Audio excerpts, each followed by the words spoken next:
ci sunu plateau ñuy fas yéene nag càmbar li nga xamante ne thème bi ñuy waxtaanee ba nga xamante ne lépp lu jëm ci wàllu mécanisme de financement fa ngeen toog dina leer ci seen bopp nga xamante ne di ngeen ci mën a profito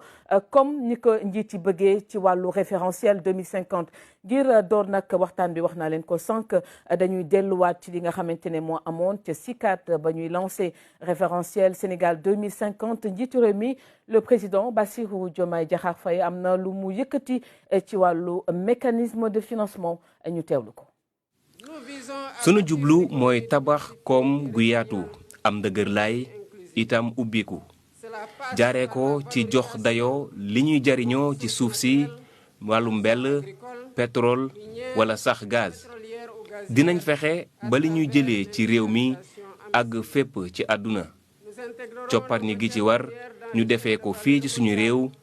ak ay jumtukaayu xarala yu ko mate rawatina tey jii li ñu tuddee intelligence artificielle dinañ taxawal ay pôle économique yu naat boole ko ak matukaay yi mu làmbool ngir dooleel secteur privé bi ak yaatal koomuk suñu réew war na ci ñun ñu aar alam bi ak koom-koom buy jariñ ñépp ngir Sénégal doon dëgg-dëgg royukaay ci anam bu muy saytoo ay ressources am ci wet gi nag lu jëm ci lëkkale tund yi dinañ taxawal juróom benn xàll maanaam ay pôle maanaam ay corridor dinañ jagleel ñépp jote gi ci war ci yoon yi rawatina gox yi nga xam ne ñoo féete ci kaw gi dooleel courant bi ñu jëlee ci jaww ji lu mel ni jant bi ak ngelaw dina am taxawaay bu ràññiku ci pexe yi nga xam ne Sénégal dina ko nas ci wàllum courant ngir mën a sàmm ndono luy firndeel ni réew maa ngi sàmm alam bi dinañ seq ay jéego ci wàllum njàng mi ak njàngale mi ngir ñépp jote ci ak ay yeesal yuy jariñ Sénégalais yi yépp fépp fuñ mën di nekk yeesal yi jëm ci yorinu suuf si dina tax ñépp gis ci seen bopp wér-gu-yaram gi ñu jox ko dayoo ngir paj mi gën a wér te jàppandi ci ñépp dinañ taxawal système national ci wàllum assurance ngir aar sénégalais yépp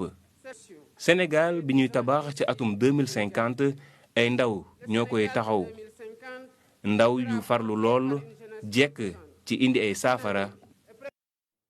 mu ngoog le président Bassirou Diomaye Diakhar Faye ba mu doon lancé li nga xamante ne mooy référentiel Sénégal 2050 ñoo ko déggandoo Moussa Dieng directeur de la microfinance et de l'inclusion financière njiitu réew mi wax na lu am solo mu di vision bu yaatu ci li nga xamante ne foofu la bëgg a jëmale Sénégal d'ici 2050 ci wàllu microfinance ak financement sax mécanisme yi ci loolu la ñuy waxtaanee ban analyse la ñu jàpp naka nga gisee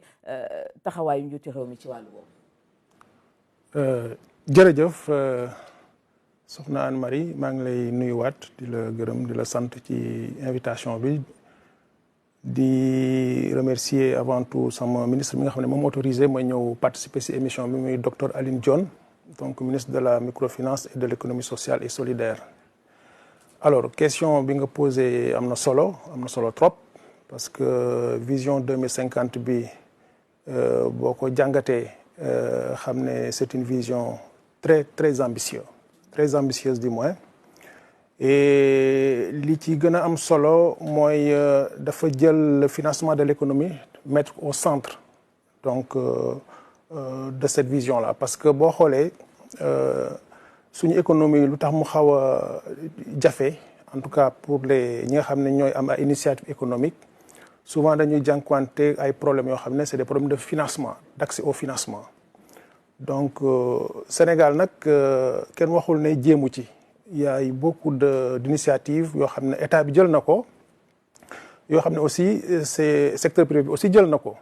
waaw mais ba fu ñu toll nii ba fu ñu wax ak yow nii donc le besoin est encore là donc des na lu bari loo xam ne mënuñ fexe ba satisfaire ko en termes de besoin de financement des en tout cas ñi képp koo xam ne porteur de projet la alors donc état bi bëri na ay jumtuwaay yoo xam ne teg na ko fii donc je crois que dinañ ci ñëwaat léegi ak waa DER parce que DER aussi jumtuwaay bu am solo la boo xam ne pour permettre l'accès au financement des femmes et des jeunes donc plus précisément il y a beaucoup d'autres mécanismes yoo xam ne ay FONGIP ñi ngi fii ay 3FPT ñi nga xam ne ñoo nekk ci domaine de la formation en général donc il y a d'autres les banques sont là mais également les institutions de microfinance également sont là pour faciliter également l'accès au financement mais ba léegi des na parce que am na catégorie yoo xam ne ba léegi suñu waxantee dëgg rek am na yoo xam ne ils n'ont pas encore la possibilité d'accéder à des crédits peut-être amuñu remplir uñu les conditions par exemple en termes de garantie wala en termes de solvabilité wala même pour defar seen projet rek mu baax mënuñ ko def pour mun a accéder donc aux sources de financement. ci biir waxtaan bi dinañ ci gën a indi ay faram-fàcce ba mu leer ci askan bi Abdou Diouf directeur des opérations ak réseau ci FONGIP njiitu réew mi déjà dafa mel ni tracé na la voie bi nga xamante ne dina yokk koom-koom ci mécanisme bi yi ñu war a mën a tabax fii ak horizon 2050. waaw merci Anne-Marie maa ngi lay gërëm ci invitation bi di nuyu ñëma fi bokkal plateau di la nuyu yow di nuyu waa RTS yëpp di wax comme sama naataango ni mu ko waxee sëñ Moussa maa ngi wax ne ñëw fii ci ndigalu sama administrateur général mi madame Ndeye Fatou Mbodj mi nga xamante ne ndaw la jigéen la ñu dénk ko institution yu mel ni FONGIP te dégg ngeen président bi muy wax ne tabax boobu ma bëgg a tabax Sénégal fii ak 2050 ndaw ñi laa koy jox ndaw ñi lay responsabiliser déjà ñu gis ni loolu tàmbale nañ ko ci dénk yi ñuy gént ndaw yi parce que bu njëkk ba ay mag lañ daan dénk yenn yi te wax na ko dafa yaakaar ci ndaw yi tey boo xoolee nu ñu tënkee référentiel bi vision bi dafa clair parce que vision bi ñaar nga ci mën a jàngat benn bi dafa ne ñi nga xamante ne ñoo yor responsabilité ci réew mi dafa laaj ñu jubal jubbanti loolu la leen laaj mooy une intégrité ni ko tubaab di waxee ñu def un don de soi ci ñoom pour que ñu mën a jubal pour que ñi bi ñu leen gisee loolu lu am solo la ci programme beneen bi mu ne ñi nga xamante ne nekkuñu ci nguur gi mooy ñi nga xam ne en face mooy ñi nga xamante ne sénégalais lañ c'est des acteurs non étatiques ñooñu mu ne mi ngi laaj ci ñoom patriotisme économique c'est-à-dire que ñu am un engagement patriotique nag boo ko laajee nit ñi il faut nga tegal leen loo xam ne moo leen di engagé moo leen di jox engagement boobu leneen li mooy boo ñëwee ba ci axe yi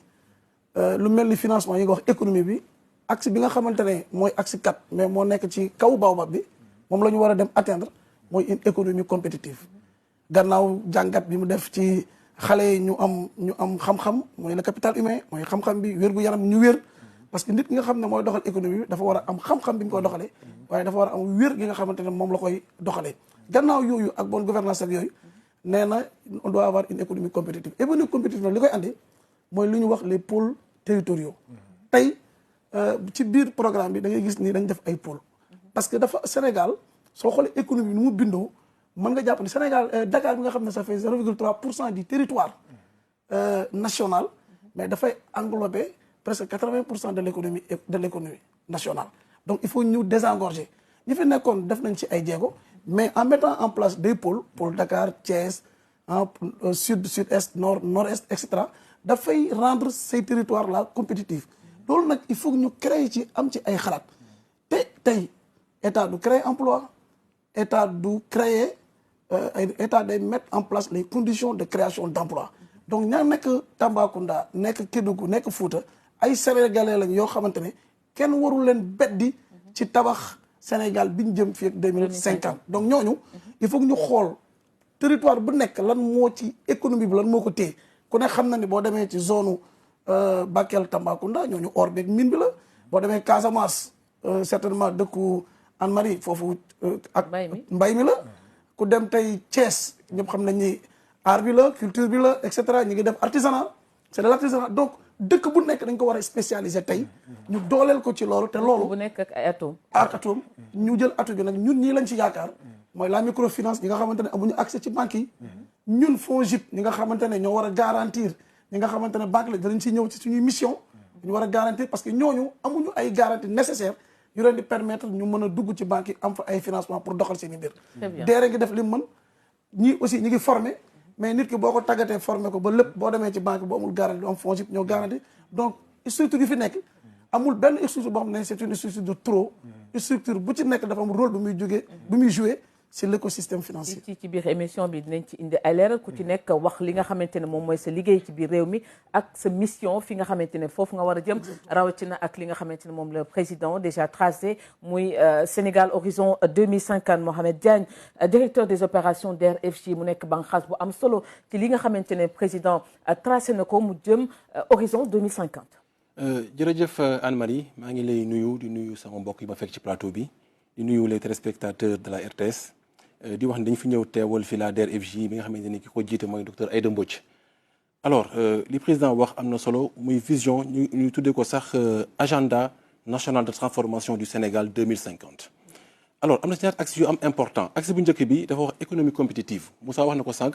et quand on parle de développement économique li ci gën a am solo mooy développement des hommes yoo xamante ni ñoo war a tirer économie bi mu nekk partie bu am importance sur le développement du capital humain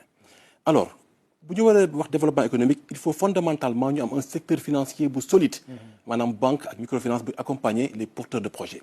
mais Moussa xam na ni aujourd'hui la réglementation bancaire ak le dispositif prudentiel dafa tellement contraignant à telle enseigne que les banques deviennent de plus en plus frileuses maanaam pour ñu accompagner économie dafay gën a difficile dañu exiger fonds propres exiger garantie exiger une documentation qui fait que pour ñu accéder à ces financements là dafay difficile moo tax aujourd'hui mécanisme yu mel ni DER yu mel ni FONGIP am importance pour ñëw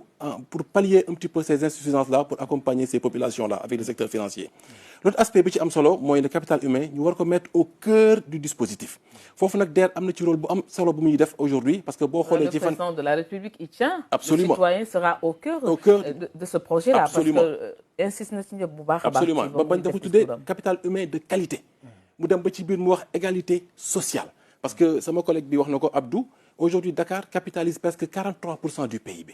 Il faut que ñu changer de paradigme. li ñuy produire Dakar ñu mën ko yóbbu dans les autres pôles dans les autres régions en tenant compte comme li nga wax des potentialités de chaque région. foofu nag DER am na ci programme bu am solo dañuy wax nag ni que sur cette partie économie compétitive yi dafa am li ñuy wax la souveraineté économique wala la souveraineté alimentaire li ñuy bay. li ñuy dundee ñu koy bay fii ci réew mi di ko transformer fii ci réew mi mu am valeur ajoutée pour population yi créer de la valeur créer des emplois mais également am un enjeu bu am importance sur la balance commerciale parce que dañuy wax import substitution aujourd'hui lu bëri war nañ ko mën a produire fii di ko transformer fii pour éviter justement di dem di jégaane ay produits yu bëri ci à l'étranger donc loolu aussi ay défis yu am solo la moo tax axes yooyu ma wax di les deux axes là DER am na ci contribution bu significative bu mu war a jouer pour que d'ici les années à venir en fonction du budget que nous avons en fonction des partenaires techniques et financiers que nous avons ñu mën ci jouer un rôle important pour que ñu atteigne dans les années à venir la souveraineté économique mais également alimentaire. Très bien 3FPT tamit nekk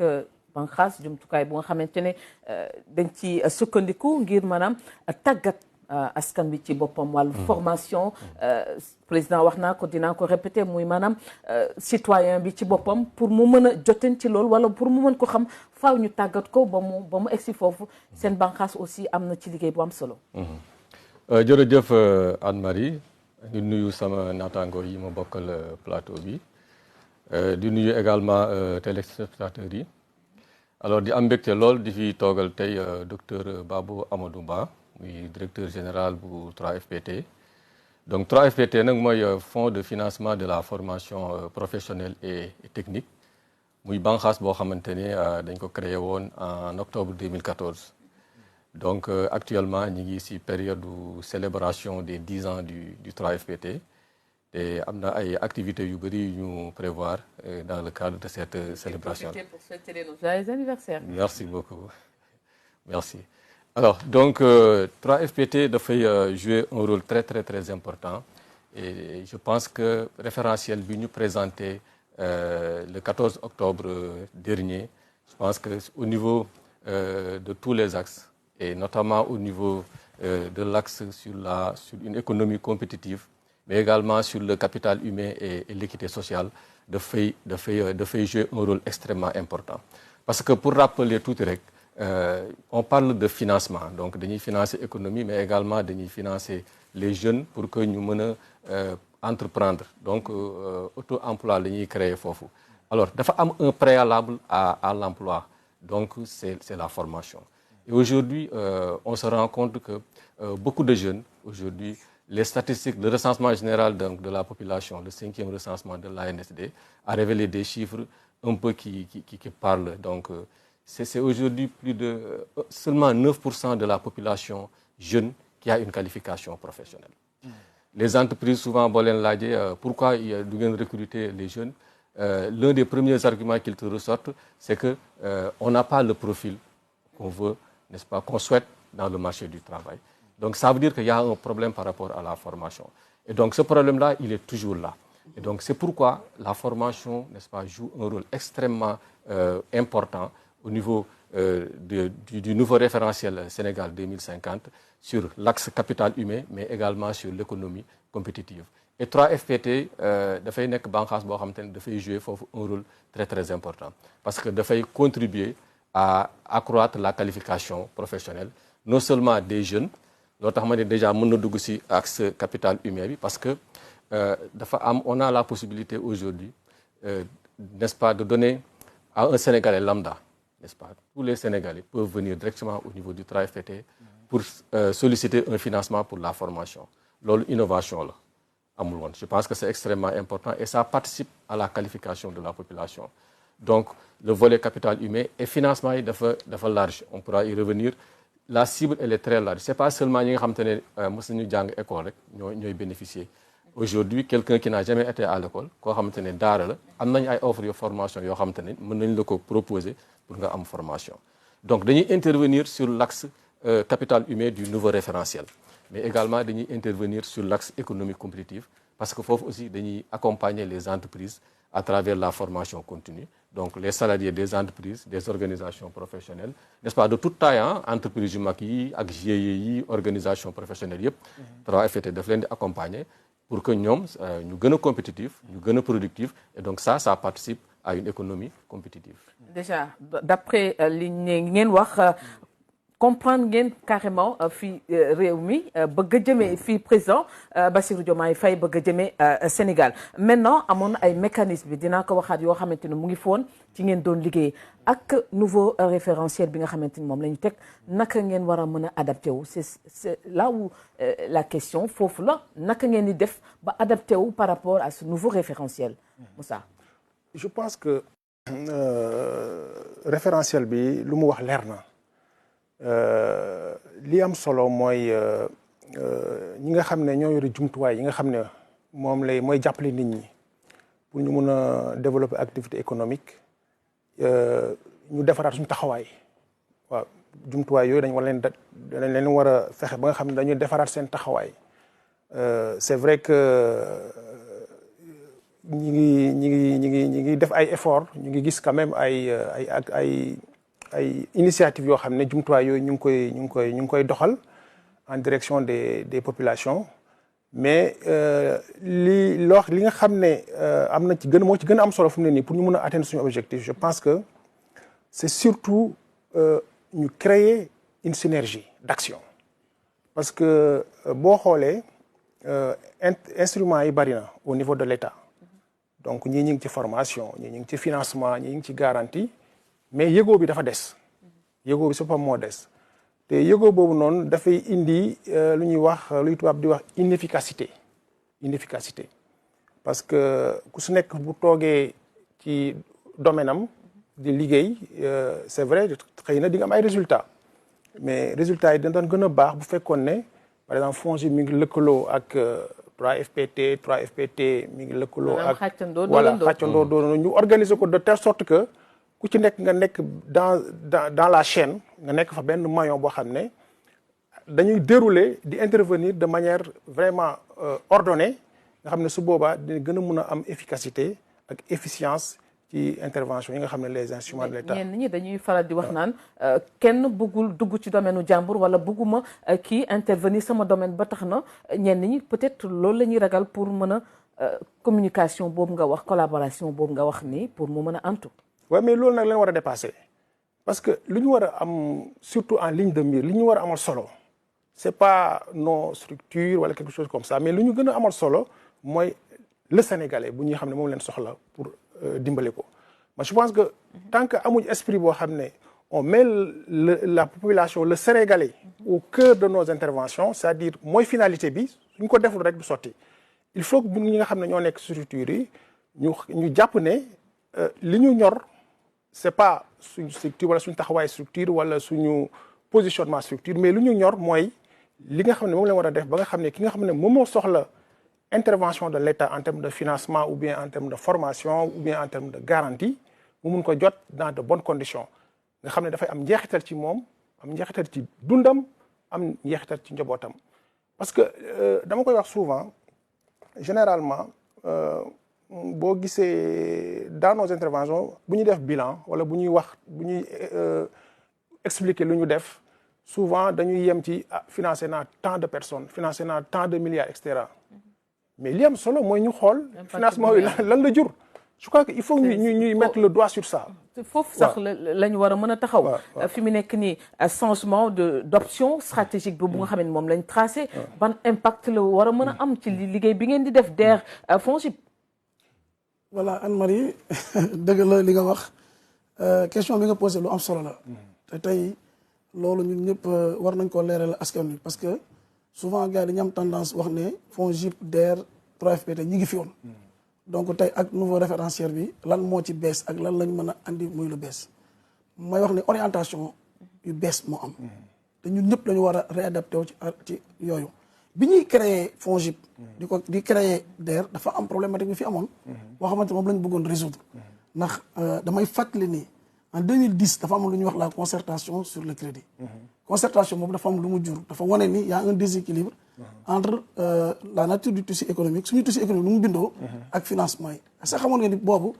90% du tissu économique était constitué de petites et moyennes entreprises. Et ces petites et moyennes entreprises ne captaient que 10% du financement bancaire. Donc ñun bu ñu demee ci banque 10% rek lañ mën a jël 90% du financement bancaire ñooy ñoo ko doon jël mooy les petites les grandes entreprises yoo xamante ne il ne faisait que 10% du tissu économique. te ñooñu ils sont dans le commerce dans l'export dans les services ils sont pas dans des secteurs pourvoyeurs d'emploi et de richesse. ñële nga xam ne ñoo nekk dans le secteur primaire dans le secteur secondaire xam ne ñoom ñooy pouvoir ñoom ñooy créer emploi ñooy créer richesse. ñooñu pour ñu màgg dañu am problème parce que duñu mën a capter ci fonds yi. ñu gis ni problème principal li tax ñu leen di rejeter ci banques yi 53% des rejets étaient dus à un problème de garantie. 35% c'était des dossiers mal structurés. mu ñëw situation bi du baax ñu dàq la. 14% c'était les conditions difficiles de crédit. ñu ne donc il faut État créer des mécanismes de réponse à ces difficultés. ñu ne FONGIP yow gérer ñu mission yooyu moo tax ñu créer FONGIP di accompagner pour que entreprise yi am structuration dossiers yu structuré mais FONGIP apporter garantie bancaire ci banques yi moo tax FONGIP du financer directement des porteurs de projet FONGIP dafay xool lan mooy jafe-jafe financement yi mu saafara ko ci banques yi on apporte de la garantie ci mutuelles yi on allège les conditions de crédit mooy dañuy financer mutuelles yi pour que mutuelles yi mën a financer kii wax na ko sànq mutuelles yi taux bi ñuy financer dafa élevé parce que ñoom lu ñuy def refinancement la ñuy def dañuy abb di leb ñun dañuy ñëw ne leen carrément ñu lebal leen à un taux très faible pour que taux de sortie bi mën a nekk entre 8%. bi ñu ko defee affaire yi di dox ñu gis ni ADPME n'est pas là mais ADPME ñun signé nañu convention pour appuyer Moussa lu mu wax signé nañu convention avec l'ADPME pour que tey ku ñëw tey pour question d'accompagnement on l'oriente vers l'ADPME parce que loolu mooy métier ADPME accompagner ko envoyé ñu ko FONGIP pour ñu jéem a xool am nañ convention ak DER parce que tey comme li mu wax am na sénégalais yoo xam ne am nañu financement DER am nañu FONGIP am nañu feneen ak feneen mais bu fekkoon tey jii nii au-delà des conventions que nous signons am nañu base de données boo xamante ne ñun ñëpp dinañ ko mën a consulter xam ne nit ki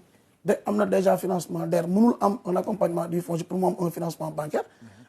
ñu bàyyi beneen sénégalais donc loolu mooy li nga xamante moom lañ moo tax ñu créer FONGIP DER et cetera. mais en termes d'impact. mais aujourd'hui boobu lan la jur. c'est ça parce que tamit y a la demande est là encore plus forte. c'est ça léegi li question bi mooy Sénégalais yi loolu la ñu war a mën a. mais aujourd'hui waaw vas-y. tey kii wax na ko 47% du PIB. Dakar la nekk 53 régions yi yeneen régions yëpp il ne contribue à 53%. donc l'enjeu aujourd'hui avec le nouveau dispositif avec le nouveau référentiel. C'est quoi? C'est la territorialisation des politiques publiques. C'est qu'aujourd'hui, nous devons être présents dans toutes les régions du Sénégal, dans tous les départements du Sénégal, pour que parce que nous, nous avons fait un déploiement dans les autres régions parce que nous étions Monsieur Diouf, dans une région dans une autre région. foofu wax bi neex na trop mais dans la pratique. ci réalité li nga xamante ne moom la ñu gis sur le terrain du loolu. parce que bu ñu waxee territorialisation du tey la ñu dégg terme boobu. on a toujours parlé de territorialisation fi mu nekk nii on va vers les territoires comme ni ñu ko waxee. C'est ça. mais loolu moo naru nekk seen politique d'ensemble depuis toujours. pourquoi tey ñu bëgg ne certes un nouveau départ la mais loolu waroon na nekk lu nga xam ne lu sax la parce que dama yaakaar ne waroon na bokk ci seen mission première. non non on est présent tey jii dama lay wax tey région boo dem di nga fa gis FONGIP di nga fa gis DER. je parle de l'orientation stratégique. di nga fa gis DER di nga fa gis FONGIP donc mais je parle de l'orientation aujourd'hui boo xoolee ñun suñu résultat waxuma DER de mais résultat FONGIP boo ko xoolee tey Dakar moo ciy ëppale en termes de financement c'est ça qu'il faut renverser loolu le nouveau référentiel bi andi c'est ça qu'il faut renverser nous on était là pour apporter une solution à tous les Sénégalais mais aujourd'hui on le fait en tenant compte des différentes potentialités de chaque région orientation boobu moo changé c'est l'orientation qui change mais la fonction de garantie reste la fonction de financement reste maintenant nag je suis d'accord qu'on doit travailler en mutualisant nos forces loolu nag amul même si les conventions sont signées il faut que ñu dem vers la mutualisation de nos forces te DER li muy def am na ñoo xamante ne tey peut-être àgguñu ci 500 millions de financement ils ont juste besoin de 2 millions 3 millions 4 millions on les oriente vers la DER DER financé leen directement am na yoo xam ne 500 millions lañ soxla 500 millions mënoo ñëw ñu lay structurer et cetera on te DER jël la mais DER bu la jëlee ba nga màgg mais FONGIP accompagner la dem ak yow ba 500 millions donc symbiose boobu très franchement moo amutoon mais léegi nag on va vers ça. Diagne lan moo tax résultat impact bi nga xamante ne mooy seen collaboration boobu ak seen liggéey ku ci nekk bànqaas bu nga nekk lan moo tax résultat bu palpable ni mënaguñ ko am demande bi dinaa ko waxaat elle est toujours là. Absolument. il faut que ñu wax ko. Tout à fait. nit ñaa ngi toog di xaar lan mooy seen cible lan moo tax impact bi nga xamante ne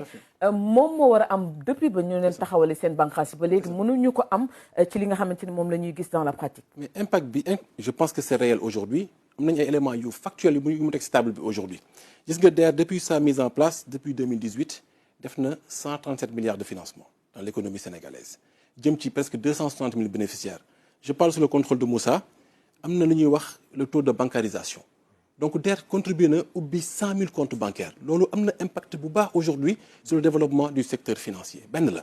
ñaareel aspect bi mooy DER dafa am ay guichets de financement am na lu ñuy wax le nano crédit maanaam tous les financements de 10 000 francs jëm ba 500 000 francs CFA lu ko taxoon a jug c'était pour appuyer aujourd'hui les femmes yi nekk ci marché central au poisson yi nga xamante ne ils étaient à la merci des usuriers da ngay ñëw am sa xaalis jox ko 10 000 francs ni ko à la fin de la journée nga fay ma 20 000 francs wala 15 000 francs alors à un moment donné yow da ngay liggéey pour l'usurier DER gis loolu mettre en place ce guichet là aujourd'hui def nañ ci 48 milliards de francs CFA impact bu leer la ñu wax ci wàllu deuxième guichet bi mooy tout ce qui est soutien aux petites et moyennes entreprises wala sax ñu wax autonomisation déjà mooy le microcrédit déjà pour vous montrer la forte demande def nañu benn campagne récemment pour montrer aujourd'hui du concret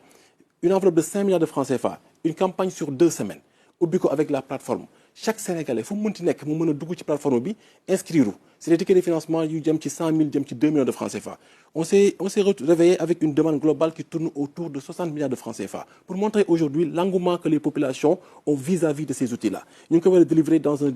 durée de 2 mois pour administrer ces financements-là li ci topp mooy DER dafa def ay jéego dans le cadre de la chaîne de valeur agriculture aujourd'hui boo xoolee on parle de territorialisation def nañ ay régions mais aujourd'hui dans chaque département du Sénégal DER dafa am une antenne boo xamante ni dañ koy mettre à la disposition des populations sous la supervision justement des autorités administratives notamment les gouverneurs et les préfets lan lay jëriñ aujourd'hui parce que dañuy wax ni que aujourd'hui il faut que ñu gérer tout ce qui est inégalité sociale c'est que population yi nekk à la base di xam les informations en temps réel di mën a am seen ay besoins ñu koy jël en charge di ko traiter moo tax lors de la présentation du référentiel le ministère en charge de l'économie a beaucoup insisté sur la décentralisation justement de nos financements bi ñu xalaatee loolu aussi ñu ne kon jar na aujourd'hui au-delà de la production maintenant ñu mettre en place l'accent sur la transformation je reste juste sur la partie agriculture bi ñu xoolee également le besoin en termes d'impact ñu ne les gens ils produisent mais souvent dañuy am ay problèmes de stockage qu'est-ce que la DER a fait la DER a mis en place des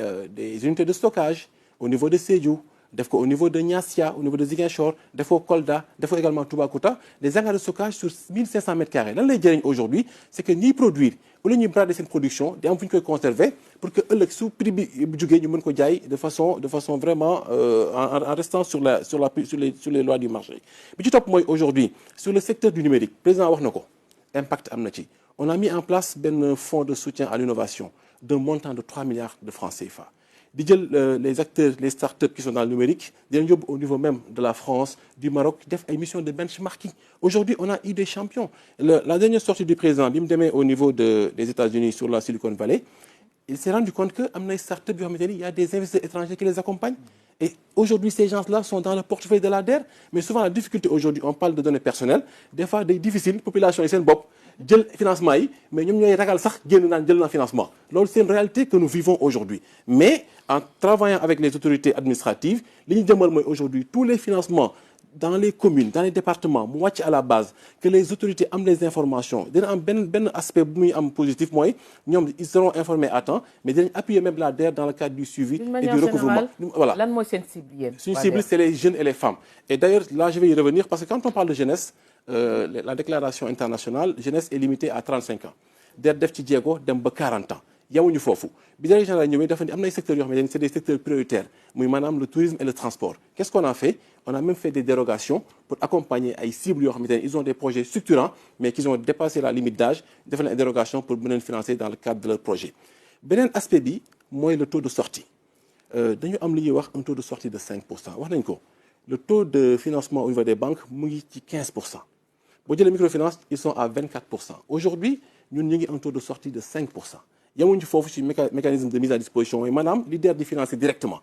Nous avons une convention avec les banques de la place, LBA, BND, Crédit Mutuel, voilà, PAMECAS. Et on exige à ce que le taux de sortie soit à un chiffre, madame 8%. De financer tout ce qui est agriculture, élevage, chamgi, pêche, dans le secteur du transport, du numérique, mais un taux de sortie de 8%. Donc aussi, c'est un impact réel qui permettra au moins de pouvoir non seulement monter le taux de bancarisation, mais également de pouvoir améliorer justement donc, le développement économique de nos entreprises. Sensible, jeunes, femmes, en gros, mais dinañ carrément ci jeunes et femmes ñu ci bëri. Excuse-moi Diane, ñu ngi nekk ci secteur informel bi dinañ ci ñëwaat ci kanam tout ñu xool aussi là aussi lan ngeen ci def parce que li ngay gis ci réalité bi sur le terrain da ngay yaakaar ne ñooñu financement bi ñu soxla amaguñ ko on va en parler tout à l'heure. damay yokk foofu rek en fait même une discrimination positive pour les personnes vivant avec un handicap yi nga xamante ni aujourd'hui tey amuñu limite d'âge mais également un taux de sortie à 0%. Mais gis nga DER dafa wax ni defuma financement rek damay def le triptyque mooy la formation la formalisation et le financement en bout de chaîne moo tax suñu lëkkaloo ak 3FPT am sens en réalité. D'ailleurs, on a un chiffre impact pour elle. Nous avons presque des conventions qui tournent autour de 365 millions de francs CFA qui nous a permis de former aujourd'hui 4000 bénéficiaires. In fine, nous finançons l'aide. Impact là. 3FPT fait un reversement au niveau de la DER. Former les marchands ambulants, DER finance l'aide. Former les sortants de Dara, DER finance l'aide. Et c'est des gens qui sont là, qui, à travers ces financements-là, sont passés d'un point X à un point X plus 1. Sidi yéen a yor wàllu formation wax na ko léegi wax nga ko sànq sax ci sa intervention muy maanaam des fois gars yi bu ñu demee di uti liggéey maanaam profil bi nga xamante ne moom la yenn entreprise yi soxla duñ ko am ba tax na ci wàllu formation boobu tamit lan lañ ci mën a taxaw ci fan la ñu war a mën a insister pour orienter justement ces demandeurs d'emploi ba ñu am li nga xamante ne moom la ñu soxla ci seen avenir wala ci seen liggéey. jërëjëf Anne-Marie je pense que question bi am na solo lool. Parce que je pense que impact, parce que toutes les actions qu'on mène, je pense que ce que nous recherchons à la fin, c'est l'impact. Si nous financer la formation, que ce soit le jeune ou bien le salarié de l'entreprise, ce qu'on recherche à la fin, c'est l'impact. Si nous sommes formés, nous voulons liguer. Nous avons liguer à la fin de la formation, soit par la voie de l'emploi salarié ou bien par la voie de l'auto-emploi. Donc, l'impact, c'est très important pour nous. On a fait beaucoup de formations. Et maintenant, pour avoir cet impact-là, il y a plusieurs voies. Moussa dafa wax benn aspect bu am solo sànq mooy la synergie qui est nécessaire entre les différentes structures. Parce que damay def focus sur jeunes yi. Parce que sur l'emploi des jeunes et leur formation. Parce que également si référentiel 2050 bi, je pense que génn na si bu baax a baax comme une priorité. Aujourd'hui, l'emploi des jeunes est une priorité, n'est-ce pas, du gouvernement qui a été manifesté vraiment dans le référentiel Sénégal 2050. Si nous avons le problème, n'est-ce pas, formation des jeunes, pour un impact, pour que vraiment ces jeunes-là nous forment un emploi, il y a plusieurs pistes. Pour nous, si nous avons la formation, comme ni ma ko waxee sànq dafa am ay structures yoo xamante ne dañ fi nekk mais structure bu nekk dafa am rôle boo joué 3FPT dafa nekk ci formation DER FONGIP ils sont sur le financement il y a d'autres structures ANPEJ aujourd'hui ñi nga xamante ne dañoo nekk ci orientation mais pour que mu am efficacité par exemple da ngay gis benn xale un groupe de jeunes bu ñëw 3FPT ñu former leen ñu dem DER beneen groupe de jeunes ñëw DER financé leen ñu dem il y a pas de suivi il y a pas ce parcours loolu moo tax nag je pense que ça a été vraiment compris par les nouvelles autorités donc les nouveaux DG qui sont venus donc je pense que le DG du 3FPT a rencontré tous ses homologues a rencontré DER ADPME APIX APDA beaucoup d'autres structures rencontré nañ on a tenu des séances de travail pour waxtaan pour mettre en place un programme pour que ñu am ay synergie parce qu'on est conscient que li ñuy def pour que mu am impact il faut qu'on conjugue nos efforts il faut qu'on s'inscrive dans une logique de complémentarité amul nag redondance parce que ku nekk am nga say mission régalienne mais il faut que ñu inscrire dans un parcours et sànq wax nga lu am solo pour la traçabilité parce que le système d'information bi également ça doit être unique am na ñoo xamante ne c'est des chasseurs de primes dañuy ñëw DER jël jóge fa dem FONGIP et cetera jóge fa ñëw 3FPT mais il faut que mu am traçabilité pour que jeune bi bu duggee ñu xam ni kii kat dugg na ci parcours bi suivre na fii am na lii et cetera bu ko defee dinañ am efficience donc les autorités se sont rencontrées et actuellement je pense que le timing il est bon parce que le référentiel Sénégal 2050 dafa joxe les orientations mais bu ngeen xoolee la suite le conseil des ministres qui a suivi monsieur le premier ministre a dit que maintenant les orientations il faudra les décliner en politique sectorielle par les ministères donc ministère dañoo war a xoolaat seen lettre de politique sectorielle bi les structures opérationnelles dañu war a xoolaat seen plan stratégique pour n'est-ce pas mettre ko en cohérence avec les nouvelles orientations mettre en place des projets et des programmes pour opérationnaliser la nouvelle vision ñun ci loolu lañu nekk on a travaillé il y a 2 semaines juste au lendemain de la présentation du nouveau référentiel on s'est retrouvé on était 14 structures mooy yi ma doon lim léegi 14 structures ADPME APIX 3FPT DER etc. On s'est réunis pour dire que non il faut qu'on soit ensemble et qu'on mette en place un parcours pour le bénéficiaire pour le jeune ANPEJ et même le ministère de la jeunesse était là-bas donc programme boobu ñu ngi ci et ça va être une réponse ça montre que on a vraiment bien compris qu'il faut travailler en synergie il faut pour qu'il y ait une cohérence il faut que les structures soient ensemble et chacun joue sa fonction chacun n'est-ce pas est sur ses missions pour que vraiment l'action sur les bénéficiaires soit la plus efficiente donc ñu ngi ci programme boobu te je pense que bientôt on va le mettre sur la table et ça va être quelque chose vraiment qui va concrétiser vraiment les interventions. Je pense que DER, déjà, comme nous l'avons dit, on a des partenariats. On a des partenariats avec la DER, des conventions. On a des conventions avec l'ADPME. Mais je pense que convention avec doyul, il faut vraiment qu'on ait un parcours, un cadre vraiment qui est formel, l'autre moins efficacité. On l'a dit un mécanisme de financement yi wute nañ donte finalité bi mooy le citoyen mu nga xamante ne dina mën a jël en charge li nga xamante ne mooy commerce am wala leneen ak leneen wala activités yu demee noonu ci wàllu microfinance est-ce que mën nga ñu wax expliquer carrément microfinance mooy lan ak ku ci bëgg am nan ngay def par rapport ak yeneen structures yu mel ni ki DER ak FJ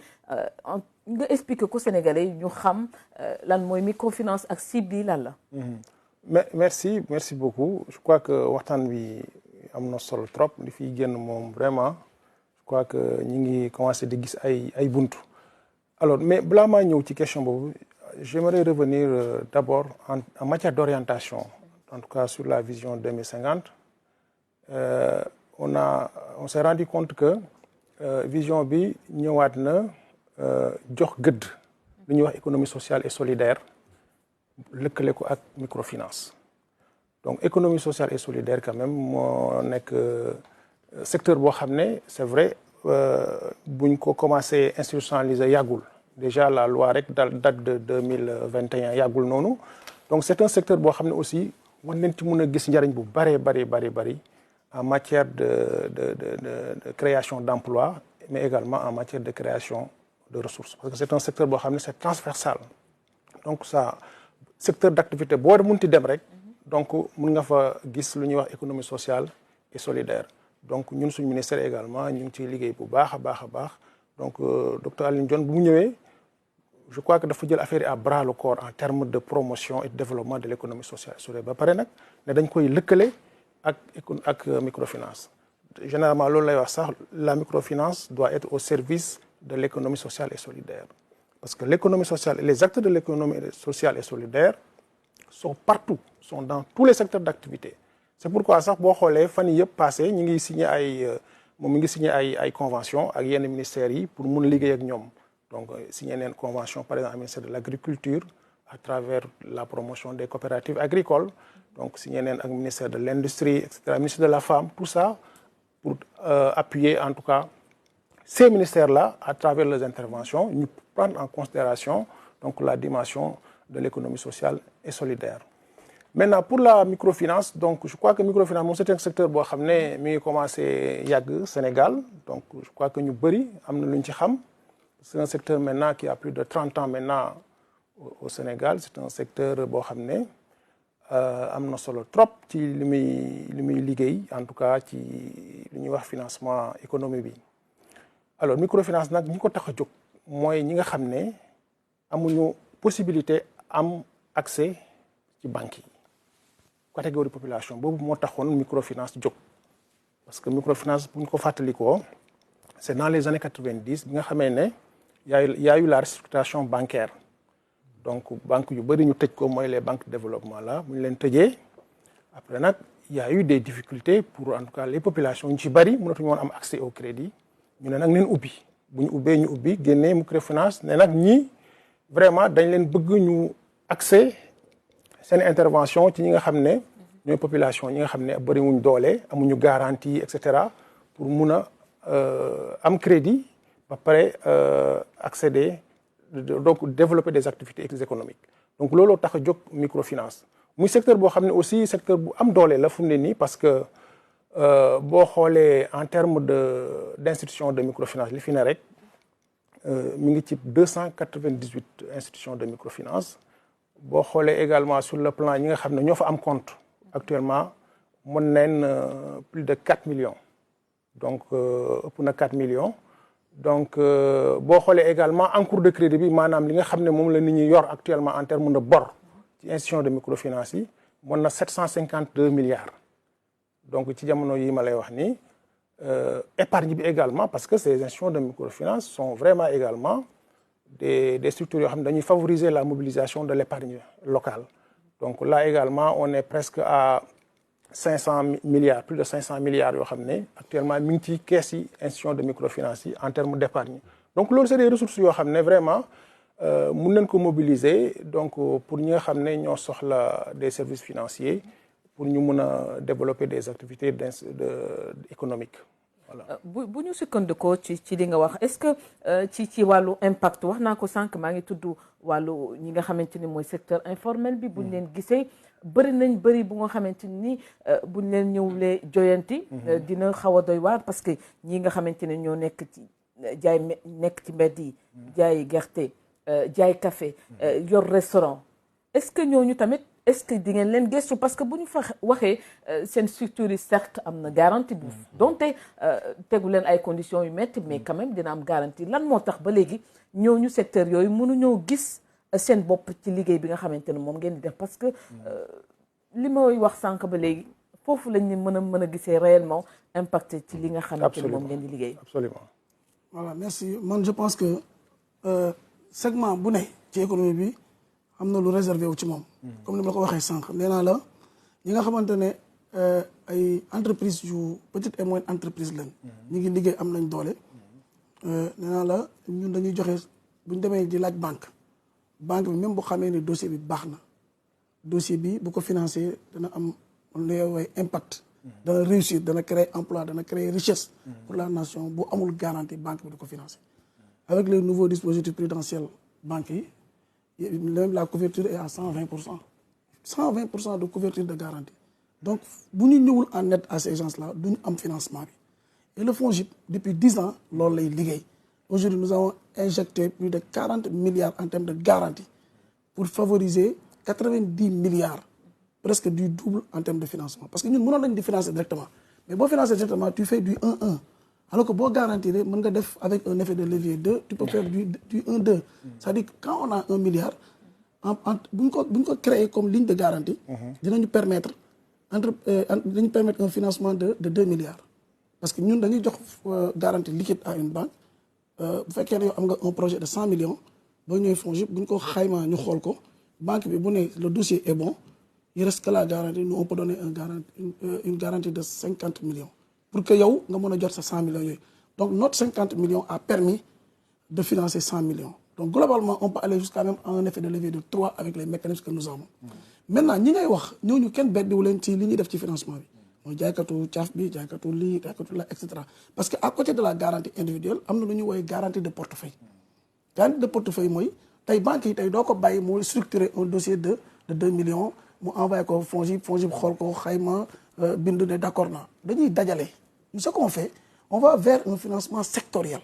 moo tax ñu signer une convention avec le ministère de l'artisanat signer une convention avec le ministère de l'agriculture signer une convention avec les acteurs sectoriels dem seeti leen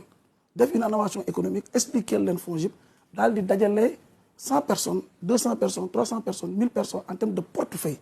ñu bind ko ne ñii de jarul ngay xayma kenn ku ci nekk montal leen dossier xool si ils sont éligibles nga financer leen dafa am lu ñuy woowee sax délégation d'instruction ñun dañuy jox banques yi bu ñu instruire ba banques yi def liste bi bu ñu ko envoyé ñun ñu joxe suñu accord bu ñu joxee suñu accord rek banque bi daal di koy financer directement loolu mooy garantie de portefeuille beneen bi mooy lu ñuy woowee le refinancement c'est avec le secteur de la microfinance mooy lu ñuy woowee les SFD am na SFD yi nga xamante ne ils sont les SFD hors article 44 am na ñoo xam ne c'est les grands réseaux mooy PAMECAS yi gars yi xam mooy crédit mutuel ak yooyu mais am na ñoo xamante ne ay mutuelle yu ndaw lañ boo demee tey Sine moom ngay fekk ñu naan la MEC le Sine boo demee Mboro di nga fekk Remec Ñaay et cetera noonu la amee Casamance noonu la amee fépp ay mutuelles yu ndaw lañ comme ni nga ko waxee ce sont les groupements de femmes ñoom ñooy cotiser ñuy mobiliser épargne yi ñu jël épargne yooyu di ci moo tax ñu naan les mutuelles d'épargne et de crédit ñooñu aussi foofu le problème fondamental ce n'est pas la garantie le problème fondamental c'est les conditions de crédit nga may ma leeral foofu c'est-à-dire que des fois le taux de sortie peut aller à 20% te loolu mooy lu gën a ndaw 20% mooy su ma la lebalee 1 million boo may fay da nga may fay 1 million 200 crédit bi tax nga jël 1 million boo ci demee liggéey est-ce que di nga am bénéfice bu toll ni 200 000 bu dee waaw ca lay yem kon dafay mel ni yow da ngay dem liggéeyal microfinance bi ñëw di ko jox xaalis. nit ñi looloo tax ñu ragal. impression boobu lañ am may ñëw deuxième bi mooy apport personnel dañ lay laaj un apport des fois de 25%. mooy lan mooy dama lay financer Anne-Marie 1 million pour nga dem Casamance jënd géej ñëw di ko ak jiwti di ko jaay fii mais da nga may jox 250 000 en terme d'apport man ma jox la 1 million. mais yow boo amee 250 000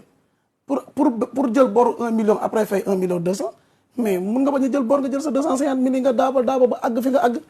donc ñun nag ñu ne ñooñu ñëw leen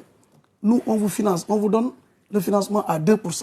ni ñuy defee analyse sur un dossier de crédit day paiement noonu la ñuy defee une analyse avec la DRS SFD bu nekk au niveau du ministère des finances ñu xayma ko xool ko ne mutuelle bii de mën nañ koo lebal bu ñu la lebalee dañ lay lebal à 2%. ñu ne la dañ ñuy fay dëgg la à 2% mais dañoo bëgg ki ngay lebal le bénéficiaire final il faut que nga jox ko à un crédit de 9%. pas de 2 chiffres maximum 9%. waaye nag apport personnel en même temps da nga koy wàññi à 10%. et les 10% constituent la contribution financière du porteur de projet dans son projet. yemuñu nag ci loolu ñun ndaw ñi bu ñu ñëwee dañ leen di waxtaanal xool seen projet nu mu mel. des fois nit mën na ñëw ñu waxtaan ak moom Anne-Marie ñëw ne man 10 millions laa soxla bu ñu xaymaa ñu xool ni véritablement 8 millions la soxla. mais 2 millions yooyu boo ko joxee day yàqu ci projet bi te mën na koo créer problème mu fay. beneen bi mooy boo ko joxee 10 millions te mu soxla 15 millions 5 millions yooyu mën na ko yàqal liggéeyam ba du ci àgg donc ñun dañuy xayma mooy li ñuy wax l'usager est au cœur de nos différents dispositifs mécanismes de financement. kon jaaykatu caaf beeg jaaykatu nangam ils sont pas exclus de notre système li tax ñu def loolu mooy bi ñu tegee banque yi même si suñu décret boo xoolee dañu naan ceux qui sont exclus du système bancaire ñooñu la ñuy orienter vers le refinancement avec les SFD. donc ñëpp a ci am cër. wax naa la ne la même aujourd'hui on parle du financement en termes d'investissement ñun dem nañ sax ba le programme des 100 000 logements bi nga xamante ne état da ko fi teg nga xam ne wàññi na prix logement yi à 12 millions, de 20 à 12 millions avec les exonérations fiscales, avec la mise à disposition des terrains gratuitement aux promoteurs immobiliers privés, avec les aménagements que l'État a pris en charge, mais 12 millions quand même pour un Sénégalais à revenus irréguliers, moi, les gens qui sont dans le secteur informel, mais des Sénégalais même à revenus réguliers mais modestes, inférieurs ou égal à 450 000, c'est des gens qui ne sont pas bancables. Pour quelqu'un qui a un financement, qui a le maire. C'est un côté de saisissable, donc on l'a très facilement. Quoi, 450 000. Mais le FONGIP a pris la garantie pour nous financer, pour nous accéder. Et nous étions la garantie du FONGIP d'un financement bancaire.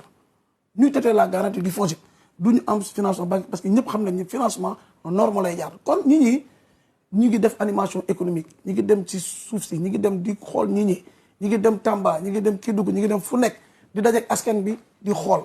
loolu moo tax nag subvention état lu mun xaw na sax ndaw par rapport à la forte demande c'est pourquoi le FONGIP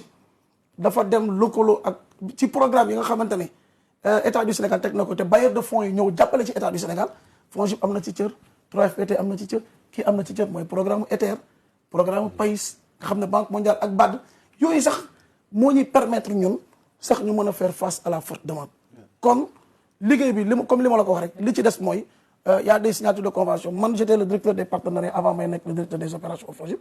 y a même une convention en cours avec les 3FPT qui n'a malheureusement pas été signée parce que ñëpp xam nañu période bi ñu jógee période bu xaw a instable la donc maintenant on va signer ces conventions pour que yéen ñi ngeen formé bu ngeen ñu ko andee comme ni ko ADP ma di defee man ku jógee ADP ma ñëw ci man mais da nga naan kii de wax dëgg fa yàlla xëy na am na formation moo tax ADP mu jox ko quitus pour mu ñëw FONGIP mais il a un dossier bancable te boo xoolee dossier da nga xam ne dossier bi bancable na ñii loolu mooy seen problème jox leen la vraie information. leneen lu ma la bëggoon laaj balaa may jeexal ak yow. est-ce que il vous arrive des fois ngeen def évaluation par rapport ak seen liggéey bi ngeen def ñi nga xamante ne ñoo ñëw ci yéen évaluation positive wala négative pour mën a joyanti yenn secteurs yi parce que loolu mooy finalité bi. xam nga nee naa la bi ñu financé au bout de 2 ans 4 ans dañu xam ne ñun il faut qu'on aille vers le financement sectoriel. Aujourd'hui, le financement sectoriel moo ñu permettre tey ñu def évaluation d'abord sur les porteurs de projet mais sur le secteur tey avec le ministère de l'artisanat dafa teg 150 millions ñun ñu teg 150 millions muy 300 millions ñu mettre en place un fonds de garde loolu la ñuy def partout maintenant maa ngi ñëw ci le sens de bu ñu jëlee kaw secteur informel bi dinañ ci taxaw parce que loolu tamit lu jëm ci wàllu commerce des secteurs yoo xamante ne secteur de souveraineté lañ ko mën a tuddee loolu ñun ñoo war a téye suñu koom réew. c'est ça bu ñu bàyyi du question que dañu bañ ñeneen ñëw jóge feneen ñëw occuper secteur boobule mais quand même dañu war a dooleel ñi nga xamante ne ñoo nekk ci réew mi yor ko ñu dooleel ngir ñu mën a téye secteur boobu parce que loolu mooy suñu comme loolu mooy suñu souveraineté. loolu moo tax man ci côté boobu laay wax. loolu moo tax ma insister ci secteur informel. loolu moo tax ci FONGIP képp koo xamante ne da nga am da ngay jaay commerce mais de produits importés tu n'es même pas éligible au FONGIP. ma expliquer loolu mooy lan loolu mooy tey boo demoon tey jëndi bois Brésil ñëw di ko jaay bois bi à l'état ñun yow duñu la financer xam nga ku ñuy financer koo xamante ne bois bi du marchandise ci moom mais matière première la ci moom. bu dee menuisier bi dafa dem menuisier bi mën nañ koo financer mu dem jëndi bois ñëw di defar ay lalam ay armoire am di ko transformer tant que li ngay jëndal yaa ngi koy transformer rek da ngay éligible au FONGIP mais bu fekkee ne c'est pour que ñun ñu bañ a rey suñu économie locale bi. c'est pour que ñu favoriser ce qu'on appelle le consommer local c'est pour que ñu favoriser loolu tax tey boo xoolee ñun loolu la ñuy gën a favoriser pour que ñu bañ a rey suñu économie maintenant dafa am loo wax lu am solo ñun biir FONGIP dafa am département boo xam ne mi ngi ci biir direction des opérations mooy le suivi post financement ça veut dire que tey buñ la financer duñ la bàyyi dañuy xool est-ce que les conditions du financement parfois nga may ma foofu ma leeral soo ne machine ngay jënd tey pour def par exemple de l'imprimerie nga ne Chine ngay jëndee machine bi wala feneen nga koy jëndee ñun duñ la financer ne la demal Chine mën nañ ko def un virement direct au fournisseur pour mu éviter sax mu am un détournement d'objectif boo ñëwee la mise en œuvre sax sa projet dañ koy suivre le département suivi post financement da lay suivre ba ci fin bi pour que sax bu mu am impayé. loolu baax na Sénégalais yi xam ko. Diagne yéen ci seen wàll DER ku ñëw lan ngeen koy laaj des fois nit ki ñëw bëgg financement ngeen tegal ko benn business plan koo xam ne jàngul xamul lan mooy business plan analphabète la léegi ak li fi xew léegi est-ce que du looloo tax ñu bëri des fois di daw li nga xamante ne mooy financement yooyu noonu dem jël mbëkk mi dem ñenn ñi di bàyyi seen réew noonu dem di ko uti ji feneen alors que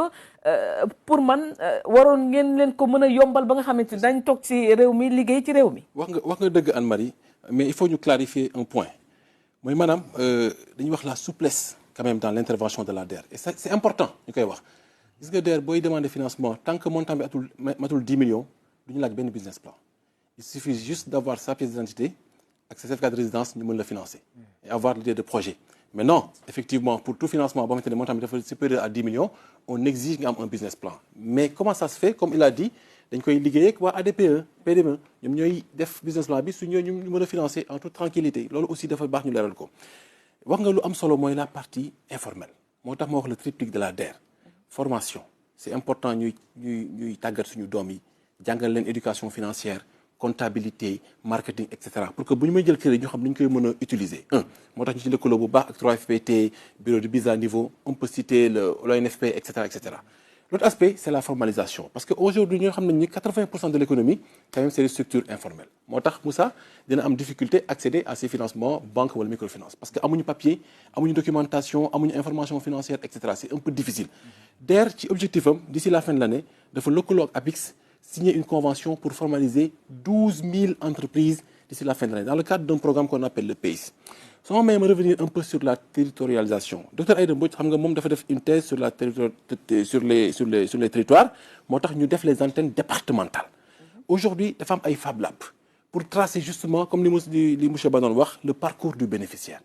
Gérer tout ce qui est en fait papillonnage ñu impliquer les populations impliquer les maires impliquer les préfets les gouverneurs loolu dinañ permettre comme ni mu wax le suivi post financement ñu mën ko assurer pour avoir la pérennité avoir un taux de remboursement très correct et loolu dañ koy def ak les partenaires stratégiques de la DER bu ñuy wax y a le PAVI bu ñuy wax la BAD am ko ak AFD am ko ak la fondation luxembourgeoise LuxDev am ko également ak Mastercard Foundation ñoo ñuy permettre ñu mën a atteindre ces cibles là parce que j'ai parlé de 137 milliards boo xoolee DER état du Sénégal budget bi c'est 30 milliards par année ñu ngi finaliser benn projet bu important mooy le PAVI c'était 74 milliards de francs CFA où quasiment 50% c'était destiné à l'agriculture muy wax souveraineté alimentaire deuxième phase bi 2025 ñu ngi dem ci 100 milliards de francs CFA encore ces 100 milliards de francs CFA 50% yi c'est destiné à l'agriculture ñu wax dañuy produire mais dañuy transformer dañuy dem dans la sériculture dañuy dem dans la mécanisation agricole mais loolu pour ñu mën ko réussir il faut ñu def la formalisation de ces bénéficiaires là donc dañuy rendre souple justement cela pour que ces gens-là accèdent au financement suñu jëlee le volet artisanat mu lu am solo wax na ko aujourd'hui les menuisiers les mécaniciens les tailleurs dañ ci expérimenter ay mbir yu am solo bu ñu xoolee jamono Covid ba amoon na l'histoire des masques ñu am ay tailleurs yu talentueux fii au Sénégal c'est eux qui ont produit les masques ñu koy sol fii ci Sénégal ñu dem ci wàllu blouse yi tenue scolaire yi on a travaillé avec le ministère de l'éducation nationale ñu ngi leen di xaar pour dem ci deuxième phase bi pour montrer ni que y a la capacité y a la main d'œuvre ñu mën ko def fii ci Sénégal parce que li nga wax dëgg la il faut que ñu jël suñu destin en main aujourd'hui mënuñu xëy rek topp ci importation yi wala suñu économie nekk une économie extravertie doy na en réalité et loolu mooy njeexitalu aujourd'hui référentiel bi pour que cette économie là soit compétitive moo tax ñu mën ci jouer un rôle important 100 milliards à injecter dans les 5 ans à venir dem ci wàllum PACE bi nga wax on cherche encore 19 milliards avec un volet important sur l'agriculture sur l'élevage càmm gi mën nañ ci ñëw tey bu ñu waxee tabaski mu ngi egsi ñaata xar mooy jógee ci sous-région bi dañuy changer de paradigme ñun DER dañu financer opération tabaski ñoo xam ne amul njeexital nañu dem ci base bi def embauche pour que avant tabaski bi li ñuy ñu wàññi carrément consommation domestique bi di ko produire fii di ko jaay def ay boucheries modernes aujourd'hui le kilo de la viande Moussa Dieng nga xamante ni xam naa ni dina ko intéressé mu ngi toll ci 4 500 mën nañ ko produire def ay boucheries modernes yi nga xamante ni tey le prix va baisser DER envisagé na dans les années à venir def ay boutiques références pour contribuer à la maîtrise des prix des denrées de première nécessité te boutique yooyu dañ ñoo koy alimenter c'est les jeunes qu'on finance dans la production horticole ñuy financer dans la transformation ñuy enrichir boutique yooyu dafa def am centrale d'achat comme ça les prix vont baisser systématiquement dans le cadre du transport on a dit il faut que ñun intervention yi di aligner wu avec les politiques sectorielles. Je crois que nous, on a suivi l'actualité. Le ministère a organisé il y a une semaine les états généraux des transports. Il y a le phénomène de Jakarta. On a fait en 3 semaines le tour du Sénégal. On a fait 13 CRD rencontrer les populations à la base, rencontrer les gouverneurs, mais la question du transport dafay poser wu. DER récemment lancé na fi une opération de renouvellement du parc des taxis, def ci une 50aine de taxis, def 200 minibus qui font le transfert interurbain avec l'AFTU, avec la BND pour un montant global de 2 milliards de francs CFA. Mais nag dañu bëgg a xaar conclusion travaux yooyu pour que ñu mën a xool quelle est l'offre de service à mettre en place pour que ce phénomène de Jakarta là ñu mën ko moderniser, accompagner leen, sécuriser leen pour ñu mën ci génn de façon vraiment souple, rapide mais également rentable. Ci wàllu pêche bi dinaa ci ñëw tuuti. Parce que waaw le phénomène de la migration aussi dafa am solo. Parce que dañu def ay jéego yu am solo ci wàllum napp gi, def ay modernisation en termes de pirogue en fibre de verre. tey boo xoolee même ci antenne départementale dañuy xool fan mooy zone de départ ñu implanté ko. damay l'exemple de Oussouye. Oussouye c'est un département, mais l'antenne de la DER a été mise au niveau de Diembéring parce que dafay jël en compte la question de la migration pour nekk ci zone de départ yi. Donc pirogue en fibre de verre yi pour wan jeunes yi ni que y a une possibilité am ay jumtukaay yoo xamante ni mën nañu permettre ñu napp bu am solo jaay ko rentable, accompagner ko des camions frigo, des pirogues en fibre de verre, des unités de transformation, mais également des chambres froides pour que ñuy produire di consommer di jaay. Et c'est important. Très bien baaxoon na ñi nga xam ne ñoo ñuy seetaan ñu xam ko si dinaa ñëwaat ci yow juste sur le capital bi damay wax rek sur l'inégalité. Si référentiel bi dañuy wax un indice bu am solo mooy l'indice de Gini. ñu ne Sénégal en 2023 dafa classé wu 92e position. Et l'objectif en 2050, c'est qu'on soit à la 10e position en termes de répartition équitable des revenus entre les populations. loolu yéen a koy liggéey. dañ ciy contribuer. dañ ciy contribuer bu baax a baax a baax. moo tax ñuy dégager ay enveloppes moo tax pôle yi am solo. concentration Dakar bi. dañ ko yóbbu au niveau du pôle de Thiès. dem pôle Diourbel Louga. dem pôle nord dem pôle centre dem pôle sud et cetera. pour que effectivement au lieu ñuy transformer ñuy produire fii. mais ñuy transformer fii à Dakar mais ñuy produire au niveau de l'intérieur du Sénégal. La diaspora. finalité bi voilà. finalité bi diaspora bi loolu la ñuy xaar ci yéen. voilà loolu la ñuy xaar ci yéen ñu xaar leen ngeen liggéey si bu baax a baax. ba fi nga xamante ne dinaa ñëw ci yow di ko wax monsieur Diagne très rapidement ma jox Sidi. voilà dafa am solo 15 régions yi parce que dañuy interpeller à chaque fois mooy les Sénégalais vivant à l'extérieur. Beaucoup de jeunes et de femmes qui avaient nourri l'espoir de partir se sont rendus compte que in fine c'était un rêve boo xamante ni vraiment amul sens. Et aujourd'hui, il veut revenir. On a dégagé un budget tellement important pour leur permettre d'avoir des projets de retour pour ñibbi si waat si seen réew inchallah. Très bien baaxoon na diaspora bi également ñoom tamit ñu xam lan mooy seen wàll ci li nga xamante ne mooy horizon Sénégal 2050. Sidi ci wàllu formation wax nga ko léegi y a beaucoup de demandes ah. ku ci nekk ak sa profil bi nga soxla yéen lan ngeen proposé ñi nga xamante ne ñoo bëgg def formation. ak ci yan anam lañ ko mën a defee ba nga xamante ne daañu mën a bénéficier wu ci seen financement de formation maanaam formé wu également mën a toog ci réew mi liggéey parce que loolu foofu la njiit yi foofu la ñu bëgg a yóbbu. jërëjëf Anne-Marie question bi vraiment am na solo lool et comme ni nga ko waxee 3FPT je pense que tey jii sénégalais yu bëri gis nañ ci seen bopp donc dafa am ñetti cibles principales ce sont d'abord les jeunes bi nga xamante ne dafa nekk en quête de qualification n'est-ce pas pour mën a accéder à un emploi. Donc jeunes yooyu tey jii ñu si bëri ñi ngi ñëw au niveau du 3FPT bu ñu defee le cumul globalement depuis le début jusqu'à maintenant jusqu'à 2023 c'est 394 992 exactement personnes qui ont bénéficié des financements du 3FPT c'est-à-dire les jeunes et les salariés des entreprises et des organisations professionnelles. Donc jeune bi bu bëggee formation professionnelle mën na ñëw directement saisir 3FPT. Je pense que récemment suivre ngeen actualité bi il y a eu une campagne d'enrôlement pour les bons de formation initiale c'est-à-dire que 3FPT dafay accompagner les jeunes ñi bëgg formation ñi demoon ci pôle emploi yi entrepreneuriat yi pour déposer seen demande te foofu mën nga suivre des formations qui vont du CAP certificat d'aptitude professionnelle jusqu'à la licence professionnelle. Et donc ça c'est une avancée qui est très très importante et on a pu former sur ce pan-là pour les jeunes on a pu former 116 000 personnes 116 000 jeunes ont bénéficié de ces formations-là. Et aujourd'hui loolu doy na loolu dafa ndaw. loolu doyul par rapport à la demande. Juste pour confirmer propos yi ngay wax rek ne serait-ce que déjà sur cette campagne-là qu'on a faite en 2024 on a eu pratiquement 45 000 demandes. Mais on sait que les capacités financières du 3FPT ne permettent pas de satisfaire 45 000 demandes actuellement. Mais c'est pour montrer qu'aujourd'hui, la jeunesse, véritablement, elle en veut. parce que boo gisee xale yi ñuy dem si pôle emploi yi donc dans des conditions des fois même difficiles pour déposer seen dossier donc ça veut dire que ñii ils veulent vraiment ils veulent avoir la formation. Donc foofu aussi c'est peut-être un plaidoyer et je pense que les nouvelles orientations donc vont aller dans ce sens pour donner beaucoup plus de ressources, n'est-ce pas, au 3FPT pour financer la formation des jeunes. Parce que li tere 3FPT satisfaire demande bi muy jot yëpp, c'est parce que les ressources financières pour financer les jeunes ne sont pas suffisantes. Absolument. Donc je pense qu'aujourd'hui, avec les orientations, parce que Sénégal 2050, boo liree référentiel bi, dafa fixé wu benn objectif de former plus de 5 millions de jeunes à l'horizon 2050. Boo jëlee 5 millions de jeunes à l'horizon 2050, donc sur les 25 ans, donc ça va faire à peu près 200 000 jeunes à former par année. Donc c'est pas quelque chose de petit, c'est extrêmement important. Et donc 3FPT dafay dugg ci objectif boobu. Et donc ça veut dire que loolu aussi ça demande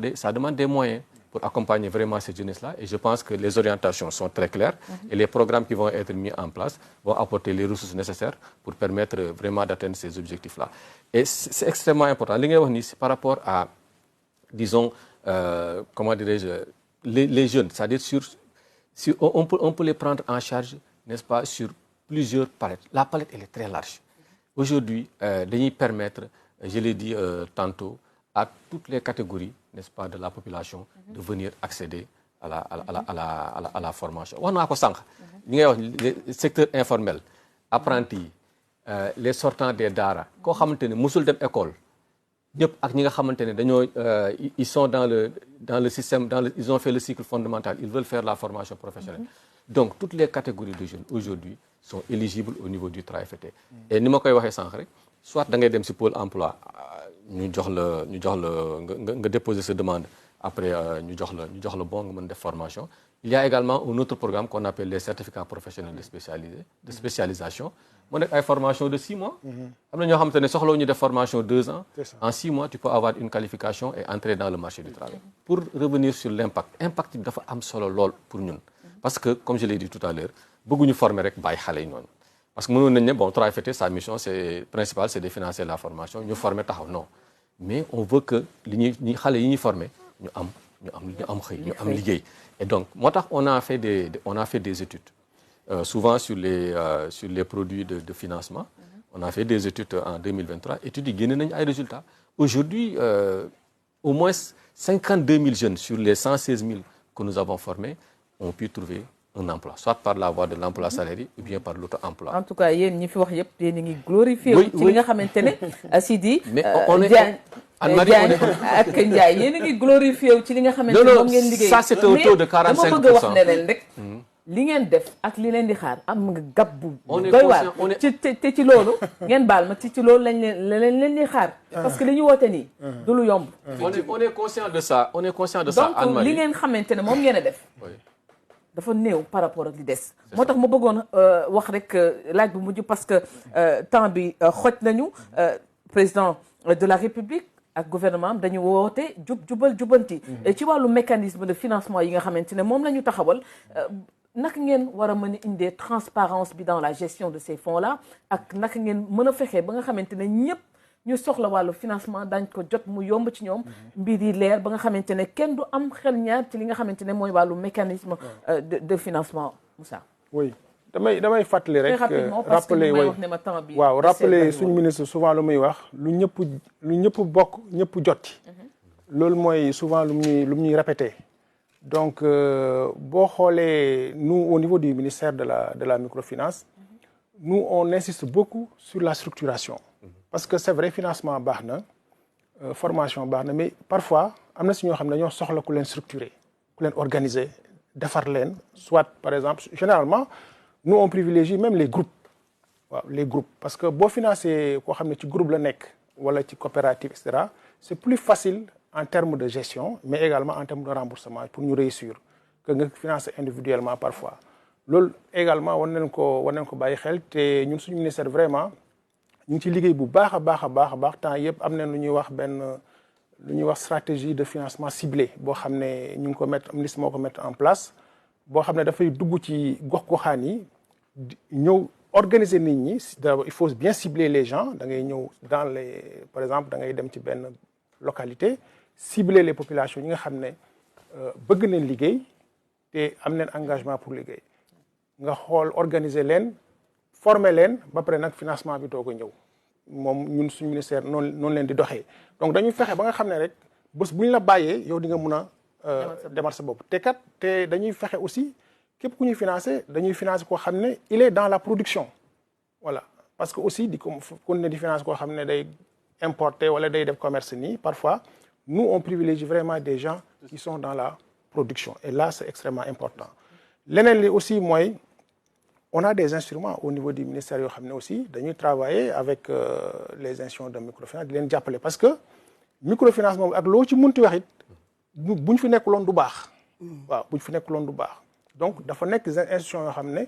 DER day liggéey ak ñoom FONGIP day liggéey ak ñoom ak yeneen instruments yi au niveau du ministère aussi am na ay instruments yu mel ni FONAMIF Fonds national de la microfinance bu mel ni Fonds d'impulsion de la microfinance yoo xam ne aussi dañuy liggéey ak institution de microfinance pour dooleel leen parce que boo leen dooleelee aussi da mun am capacité aussi pour continuer di joxe li nga xam ne mooy service financier aux populations leneen lu ma ci yokk aussi mooy lu ñuy wax la finance islamique ça également dañ koy fàtte finance islamique dafa nekk aussi forme de financement boo xam ne bu am solo la te généralement moo gën a efficace sax en termes de ciblage lu ñuy wax le financement classique parce que bon dama bëggoon développer tuuti rek foofu. parce que ñu ngi may wax ne léegi mu jeex te faw ku ci nekk wax benn phrase mën naa la ko may. ci idée voilà c'est-à-dire pour ñu gën a dooleel finance islamique rek laa doon wax parce que finance islamique dafa nekk financement boo xam ne dafa am solo te dafa nekk loo xam ne aussi dafa dëppoog lu ñuy wax charia donc muy forme de financement boo xam ne doo jël xaalis jox ko nit mais da nga koy financer ci ay matériels yoo xam ne moom lay jël liggéeyee ko nga xam ne bu paree rek da nga am day mun a am résultat après delloo facilement donc ñu war koo gën a dooleel également à côté du financement classique ñu dooleel. très bien Moussa Dieng Abdou Diouf également li ma wax léegi jubbanti la ñu woote. mécanisme yi naka ngeen mën a taxawee ba nga xam ne transparence dina am ci liggéey bi ngeen di def très rapidement. c'est ça xam nga ñun sa question xam solo xam nga ñun la garantie intervient au second rang. loolu mooy il faut que banque bi d'abord wax ne moom d'accord na pour financer pour que ñun ñu mettre suñu garantie. donc bu dossier bi jógee ci banque bi ñun on a la direction des opérations dafay def d'abord analyse bi su defee analyse ba mu pare dañuy def visite de site dañuy ànd ak ay année dem def visite de site dem entretien def lépp loolu yëpp la ñuy boole ak kayit yi ñuy laaj yëpp au nom de la transparence ñu joxe suñu avis ñu envoyé ko au niveau du risque am nañ aussi un département risque boo xam ne moom day xool il nous arrive ñun ñu joxe un avis favorable risque bi ñëw joxe un avis défavorable ñu suivre risque ñu défavorable ko donc foofu noonu bu risque bi paree dafa am deux comités dafa am comité d'engagement interne boo xam ne tous les directeurs dañu ñëw toog analyste bu nekk mu présenté ñu soog a joxe suñu avis donc côté transparence moom c'est trop transparent beneen bi mooy sur la garantie portefeuille bu ñu defee portefeuille ba pare du ñu envoyé noonu y a toujours un bordereau bu ñu def te ñun suñu administrateur bi day njëkk a wax ne pourquoi on a choisi Anne Marie qu'on n'a pas choisi Mohamed Dieng on doit pouvoir l'expliquer donc les critères sont clairs au départ képp koo xamante ne remplir nga critère bi bu ñu la dugalee dañ la dugal ci bordereau boo xamante ne après dañ koy mën a expliquer te bordereau yooyu yëpp tamit day def validation au niveau du comité de garantie et de bonification. Ce comité là est présidé par un externe du FONGIP, c'est un agent du ministère des Finances qui n'est pas du FONGIP et qui préside le comité et qui aujourd'hui il faut le convaincre que dossier bi dañ ko war a financer dossier bi waruñu ko financer. beneen question bi nga wax lu am solo la mooy nan la ñuy def ba ñëpp bokk ci. Au-delà du financement sectoriel bi ma la wax ñun on finance aussi la chaîne de valeur parce que comme ni ko Sidi waxee mënuloo financer par exemple producteur bi rek nga bàyyi ko mu dem sinon boo amee surproduction bu fekkee ne yow financer woo par exemple si je prends un exemple au niveau de la vallée boo financer les producteurs de riz il faut nga financer les rizeries pour que ñoom ñu mën a transformer le riz paddy en riz brisé en riz kii mais nag boo leen financer tamit il faut nga financer aussi la distribution il faut nga financer aussi la commercialisation donc toute la chaîne de valeur est prise en compte dans notre financement donc ñëpp a ci bokk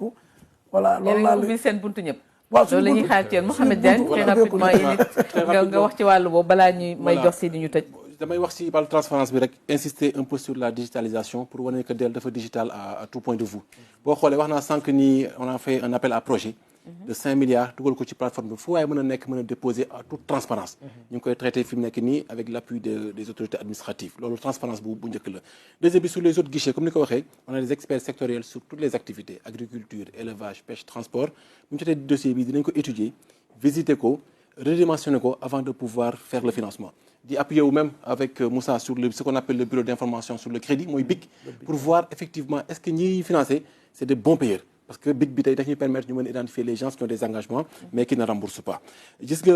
le crédit collectif foofu la ñu bëgg dem de plus en plus effectivement le crédit individuel a montré ses limites mais dañu bëgg a dajale nit ñi jeunes yi former leen formaliser leen en GIE accompagner leen dans le cadre du projet PAVI bi may wax ni 100 milliards de francs CFA li ñu ci bëgg mooy dans chaque département avec l'appui des gouverneurs ñu am